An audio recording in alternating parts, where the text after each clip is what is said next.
Media Portugal, Record, melaporkan bahwa João Gomes bersedia bergabung dengan Manchester United di bursa transfer musim dingin jika ada tawaran resmi.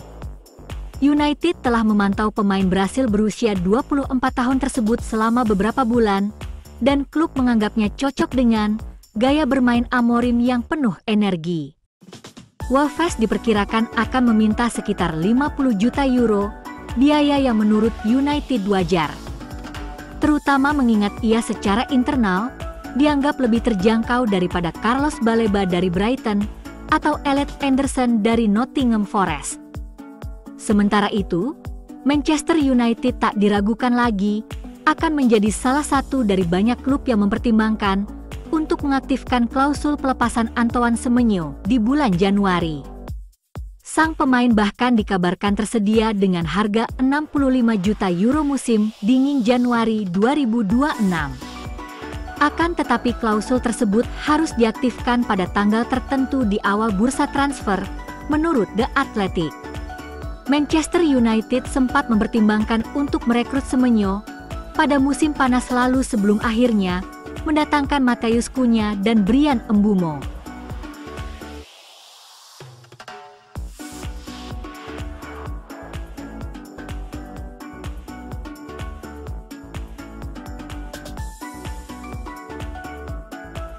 Fleksibilitas adalah kekuatan Antoine Semenyo yang membuatnya mirip dengan beberapa rekrutan penyerang United di musim panas.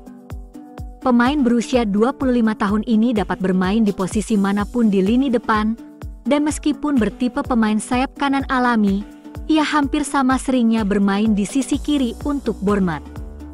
Semenyo akan memberi Amorim opsi lain di posisi bek sayap kiri, di mana ia saat ini memainkan Patrick Dorgu atau Diogo Dalot. Area ini perlu dipertimbangkan Amorim untuk diperkuat di tahun baru, mengingat Leon Diego belum siap untuk bersaing memperebutkan tempat di tim utama.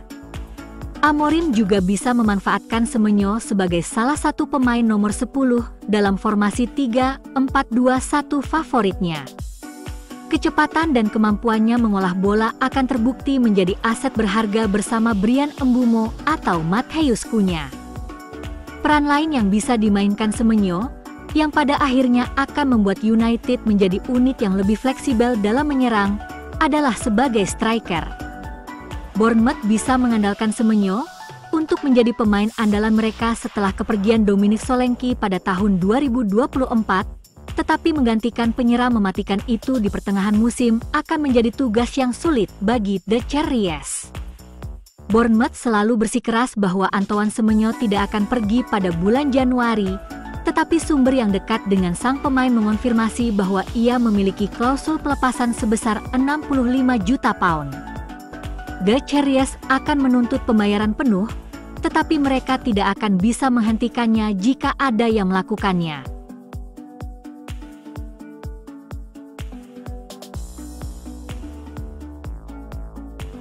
Pemain muda Manchester United, Sam Mater, berharap meninggalkan klub pada bursa transfer Januari setelah gagal mengamankan status permanen selama musim panas. Pemain berusia 21 tahun ini awalnya menargetkan kepindahan ke Eropa pada musim panas dan menjadi incaran klub-klub di Portugal, Jerman, dan Turki. Mater sempat bernegosiasi lebih lanjut untuk bergabung dengan Kayserispor pada hari terakhir bursa transfer Turki, tetapi kesepakatan itu gagal karena kurangnya waktu untuk menyelesaikan kepindahan. Mater juga menerima tawaran untuk bergabung dengan Al Wahda FC, tetapi kepindahan itu gagal ketika klub UEA tersebut tidak dapat mencapai kesepakatan mengenai potensi klausul penjualan kembali.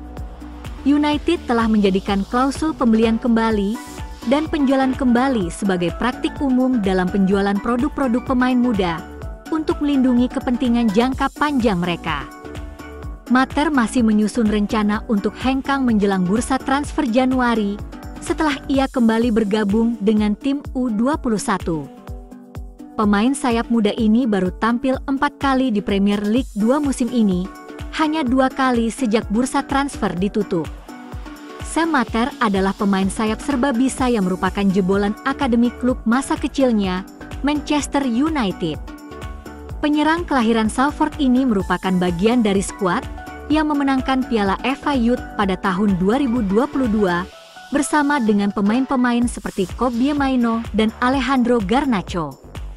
Ia menandatangani kontrak profesional pertamanya dengan klub tersebut pada bulan September 2021 dan telah menjadi pemain inti dalam latihan tim utama di bawah berbagai manajer, termasuk Ruben Amorim.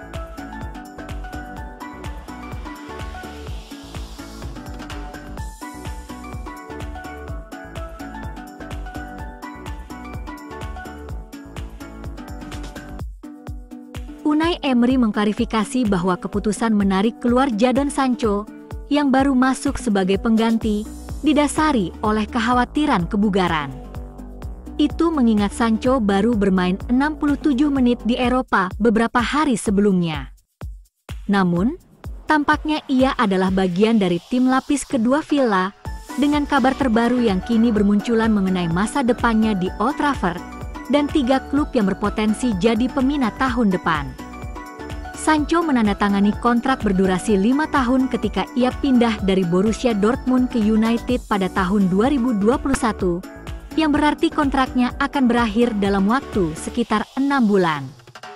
Menurut Fabrizio Romano, Sancho akan meninggalkan klub sebagai agen bebas setelah mencatatkan 83 penampilan dan mencetak 12 gol serta 6 assist dalam kurun waktu yang secara teknis hanya 2 tahun.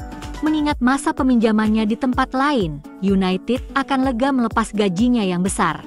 Tetapi mereka pasti akan menyesali potensi kehilangan duit dari pemain yang mereka beli dengan harga 73 pound juta, mantan klub Sancho, Borussia Dortmund, tempat ia sukses membantu mereka mencapai final Liga Champions 2024, sebelum masa pinjaman yang mengecewakan di Chelsea, berpotensi merekrutnya kembali.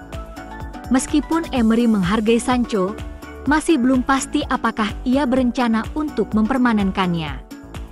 Villa, yang menanggung 80% gaji Sancho, tidak menyetujui klausul kewajiban beli sebagai bagian dari pinjamannya dari United, tetapi kemungkinan akan memimpin persaingan jika mereka memutuskan untuk menegosiasikan kesepakatan di akhir musim.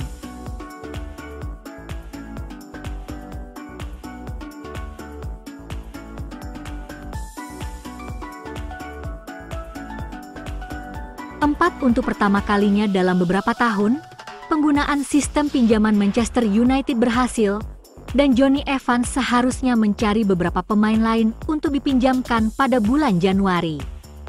Daftar pemain pinjaman Manchester United untuk musim 2025-2026 mencakup beberapa nama besar di klub, tetapi juga beberapa pemain muda yang sangat berbakat. Musim ini, Harry Amas tampil gemilang saat dipinjamkan ke Sheffield Wednesday, bahkan mencetak gol indah di penampilan terakhirnya yang membuat para penggemar sangat senang dengannya. Radek Vitek juga tampil mengesankan di Bristol City, yang membuatnya dipertimbangkan sebagai opsi untuk menyaingi Saint-Lamens dalam hal menit bermain musim depan. Tetapi siapa yang seharusnya bergabung dengan kedua pemain ini dengan status pinjaman pada bulan Januari? Salah satu pemain muda yang siap bermain sepak bola profesional adalah Gabriele Biancheri dari Wales. Mesin gol muda ini telah menunjukkan kemampuannya selama 18 bulan terakhir dan bahkan lebih. Dan seperti Biancheri, kesempatan bermain di tim utama bagi Jack Fletcher sudah lama dinantikan, sehingga menemukan pinjaman yang tepat untuknya pada bulan Januari seharusnya menjadi prioritas utama bagi Evans. Amorim adalah penggemar Fletcher, tetapi peminjaman yang sukses mungkin dibutuhkan untuk membawanya mencapai tahap selanjutnya dalam karirnya. Seperti saudaranya, Tyler Fletcher bisa mendapatkan keuntungan bermain di tim yang selalu bertahan untuk berkembang secara fisik dan berkembang sebagai gelandang bertahan dengan kualitasnya dalam mengolah bola sebagai ciri khasnya.